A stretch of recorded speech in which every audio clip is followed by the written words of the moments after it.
বন্যা কাভার করেছি সেটা সাংবাদিক হওয়ার কারণে, কিন্তু সমস্ত কিছু পেরিয়ে আমি নতুন একটি জায়গা, যে জায়গাতে আসলে এর আগে আসা হয়নি, সেটি হলো যে ফেনী এই অঞ্চলটি।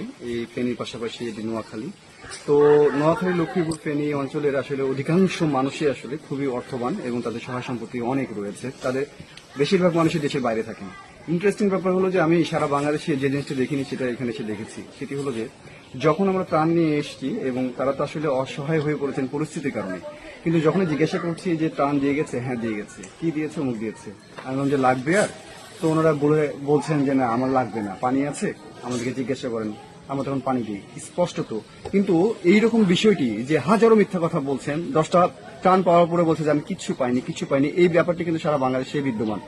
এই জায়গায় এসে ডিফারেন্ট একটা টাচ আমি পেয়েছি আমার সাংবাদিকতার লাইফে, এবং শুধুমাত্র তাই নয়, আমি দেখেছি যে এই বিষয়টি একেবারে ভিন্ন এবং এত সোভার, এত লয়াল এবং এত অনেস্টি এনাদের মধ্যে, যে একটিবারও একটা মিথ্যা কথা বলেন। এই বন্ধু যে বাড়িতে দিতে গেছি যে আপনি নেন, এটা বলছেন না আমার তো লাগবে না, পাশের বাসা আপনি যান, ওই পাশের বাসাতে গিয়ে আপনি দিয়ে আসুন। এই যে একটা সততা, এই সততায় আসলে আমরা এই সততার বাংলাদেশি দেখতে চেয়েছি। আমি খুবই অভিভূত।